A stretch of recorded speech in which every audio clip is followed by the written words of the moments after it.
Hi, everybody. Welcome back to Craig's Vault. I am so excited. Today is Marcus Aurelius. It's the very first lesson in our series on Marcus Aurelius's book, Meditations. I like this philosopher because he doesn't talk down to us from this is what you should be doing all the time. He's actually in the trenches trying to live this. He's a emperor of Rome. He's a general. He's running armies. He's doing military campaigns. A lot of this he's not writing from, some palace. He's writing it from out of a tent when they're on the front lines. I think this is really going to be a good one for us.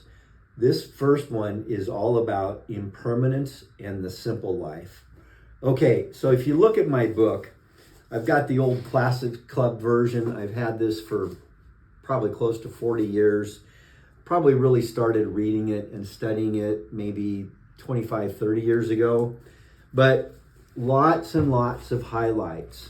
This is the kind of book, kind of like Mind Gym, where you go through and you don't have to read page after page. You can just read little snippets, but underline things, okay?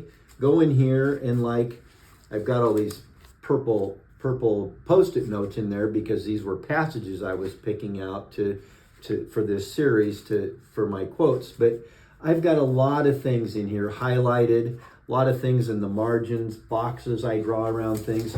Folks, if you're going to take a book like this and really delve into it, study it. This is really worth studying, especially in the last third of our lives, okay? So it really is what I'd call kind of a timeless guide.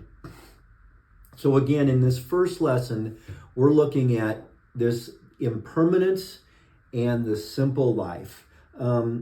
He has so many different themes in Meditations, but those were the two that I thought I'd kind of focus in for this first lesson, okay? And, as always, we have our track, adjust, own philosophy. Today, we're putting a little bit more emphasis on adjust. So this first quote, let me read it. Let not the future disturb you. You will face it with the same reason which you now use for present things. If you're like me, you worry about the future way too much. You're looking down the road 5 years, 10 years, 15 years down the road, or maybe just, tomorrow or a week from now. I waste so much time worrying about the future. I worry about finances, the kids, the grandkids, my wife's health, my health, the state of the world, on and on and on. This is exactly where pulling out my copy of this book, flipping to a paragraph that I've read maybe 50 times before, but it's like, oh, it gets me recentered. I love this idea that just what I've used before in the past to solve problems, that's going to be with me tomorrow. It's going to be with me 5 years from now. I don't need to just freak out about the future because this same core that we carry along with us, it's going to be there. I like that reassurance. So our second quote is, of every action, ask yourself, what does this mean to me? Shall I repent it? A little time and I am dead and all is gone. What more do I seek if what I am now doing is the work of an intelligent and social being? This is a great guide for simple life. I need to examine my life. I need to look at my actions. Are they worthwhile? Again, this is the kind of in a way, it's kind of homespun wisdom that it doesn't take a genius to figure out. It's just like, this is the way to live a simple life, but one that I can live in my own skin with. So this currency of time, this idea of impermanence, it's not meant to make us sad. It's really kind of there to wake us up.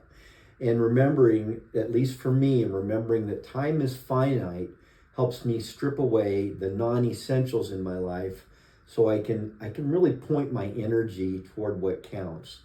My physical health, my mental health, my spiritual well-being, being an active contributor to my family and to society, and having some meaningful relationships along the way. So here's our takeaway for today. The next time that you're overwhelmed or distracted by future worries, just pause. Return to yourself, return to that inner self and ask, is what I'm doing right now serving my physical and mental well-being, or am I fighting some kind of phantom battle? So again, the text today, Marcus Aurelius, Meditations. It's a timeless book. As always, keep on tracking, adjusting, and owning your physical health and your mental well-being in this last great third act of our lives. And finally, please secure your field manual, okay? Let me see. Oh, I picked up the book instead of the field manual. Every one of our video lessons has an accompanying field manual. You just go to the website under this lesson, click on the place on the website where you can download it. It's a little 5-page PDF. You don't have to print it out, but I find it useful to do. We've got a little recap of the lesson, and then we have on every one has different ones of these little reminders that you can cut out. Just take a piece of scissors, take a scissors, cut out the piece of paper, put these little reminders up. Put one in your gym bag, put one in your fridge. They're just little reminders to help you, aid you in your quest as you go about this third act. I just find these reminders very helpful.